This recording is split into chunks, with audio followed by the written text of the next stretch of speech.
हाय, आपके साथ मैं हूँ Surabhi Sharma. India TV YouTube channel subscribe करिए, बेल आइकन दबाएं।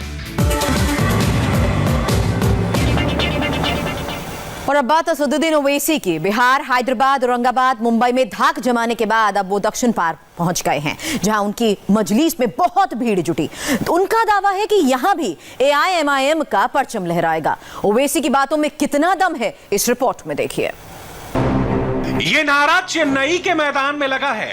हैदराबाद से 626 किलोमीटर दूर, मुंबई से 1330 किलोमीटर दूर चेन्नई है और औरंगाबाद से 1200 किलोमीटर की दूरी है चेन्नई की, जहां तमिल बोली जाती है, समझी जाती है। फिर भी वहां के एक हिंदी उर्दू बोलने वाले डेक्कन के लीडर ओवैसी को सुनने हजारों मुसलमान इकट्ठा हुए।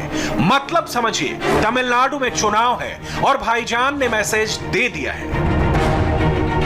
पहले ओवैसी को दक्षिण में पतंग उड़ाने का ख्वाब दिखाया था, लेकिन जब डोर थामने का वक्त आया तो डोर तोड़ दी। पूरी कहानी भाईजान ने बताई।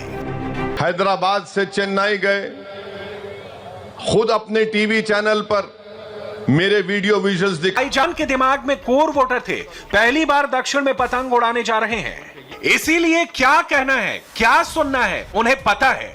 बात DMK से शुरू हुई है, कांग्रेस शिवसेना होते हुए बाबरी मस्जिद पर खत्म हुई। भाईजान ने चेन्नई में बातें तो बड़ी बड़ी की, सेकुलर कम्युनल का लंबा पाठ पढ़ाया, लेकिन अब सवाल उनकी पार्टी पर ही उठ रहे हैं। सवाल है कि जिसको वो धिक्कारते आ रहे हैं, मुसलमान विरोधी बताते आ रहे हैं, महाराष्ट्र के अमरावती में उसका समर्थन क्यों लिया, क्या हुआ, सुनिए। अमरावती के महानगर पालिका की स्थायी कमेटी के चुनाव में कुल 16 सदस्यों में बीजेपी के 8 सदस्य थे, जबकि एक युवा स्वाभिमान पक्ष मिलाकर बीजेपी को इस चुनाव में कुल 9 वोट मिले। जबकि बीजेपी के सामने AIMIM के उम्मीदवार अफजल हुसैन खड़े थे, जिन्हें कुल 6 वोट मिले। इन 6 वोट में 3 कांग्रेस के, AIMM के 2 और शिवसेना के 1 मिलकर 6 वोट मिले। जबकि बहुजन समाज पार्टी अपने 1 वोट के साथ इस चुनाव में तटस्थ रही और जीत बीजेपी उम्मीदवार सचिन राज की हुई। तमिलनाडु में DMK के साथ कांग्रेस के हाथ मिलाने को लेकर AIM के नेता ओवैसी की जुबान तीखी हो गई है। उन्होंने महाराष्ट्र में कांग्रेस के शिवसेना के साथ गठबंधन का हवाला देते हुए ये सवाल पूछा है कि क्या ऐसी कांग्रेस के साथ हाथ मिलाना DMK को शोभा देता है। लेकिन यही ओवैसी शायद ये भूल गए कि अमरावती इसी महाराष्ट्र में है और अमरावती की महानगर पालिका की स्टैंडिंग कमेटी के चेयरमैन पद के लिए ओवैसी की पार्टी ने शिवसेना का सपोर्ट लिया। तो अब DMK ने जब डोर तोड़ दी तो TTV दिनाकरन की अम्मा मक्कल मुन्नेन कड़गम AMMK का सहारा मिला। 3 जगह से तमिलनाडु में ओवैसी की पार्टी को टिकट मिला है, कृष्णागिरी, वानियमबाड़ी, शंकरापुरम। नई जमीन है, नया आसमान है, लेकिन सवाल यह है कि भाईजान के लिए यह कितना मुश्किल है और कितना आसान है। इसे समझने के लिए हमारे संवाददाता T राघवन कृष्णागिरी विधानसभा पहुंचे।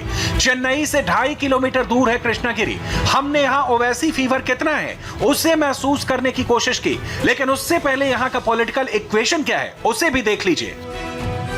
इस सीट पर मुकाबला DMK के सिटिंग MLA K सेंगुटवन और AIADMK के अशोक कुमार के बीच ही है। ओवैसी की पार्टी के उम्मीदवार का ऐलान अभी नहीं हुआ है।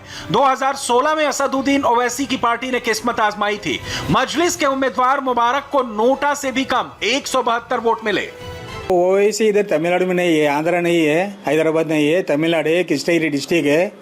इधर 4 बार या 5 बार CM हमारे करुणानिधि हुई हैं। अभी फर्स्ट बार हमारे मुका स्टार्ट होंगे। इधर जीत पूरा DMK होंगे। इधर वो वैसी PAC भी कुछ भी नहीं है, बेकार है। वो वैसी बोलने का BJP का B टीम है। पैसा देके दिलराने के पास पैसा देके इनको मुसलमान के वोट पूरा अलग करने के लिए करें। कृष्णागिरी से हम वानियमबाड़ी भी पहुंचे। AIMIM को यहां से भी टिकट मिला है। हैदराबाद की बिरयानी की तरह यहां की बिरयानी भी मशहूर है, लेकिन सवाल है कि क्या हैदराबाद का सियासी जायका भी यहां के लोगों को पसंद है। वानियमबाड़ी और हैदराबाद के बीच में एक कनेक्शन है, वो बहुत स्ट्रांग है। वो कनेक्शन है बिरयानी का। हैदराबाद की बिरयानी भी बहुत फेमस है और वानियमबाड़ी और आंबूर की बिरयानी भी बहुत फेमस है। लेकिन क्या इस बार वाणियमबाड़ी में असदुद्दीन ओवैसी की बिरयानी पकेगी। कुछ लोग हमारे साथ हैं, हम यहाँ पर न्यू दिल्ली ये इलाका है, काफ़ी फेमस इलाका है वाणियमबाड़ी का, बात करने की कोशिश करते हैं। असदुद्दीन ओवैसी की पार्टी इस बार चुनाव लड़ रही, पिछली बार भी चुनाव लड़ी थी, क्या इस बार असदुद्दीन ओवैसी की पार्टी यहाँ से जीत सकती है, आपको लगता है? नहीं है, गए बार एक 10,000 वोट लिए, अभी कितना लेंगे वो पता नहीं है। लेकिन जीतने की हालत में है असदुद्दीन ओवैसी? उतना तो नहीं है। नहीं है, नहीं, हर किसी आ सकता नहीं है सर। नहीं आ सकते, नहीं आ सकते। तो आप ऐसा कह रहे हैं नहीं आ सकते? जान पहचान नहीं है, जान पहचान नहीं है, पब्लिक साथ पब्लिक नहीं है।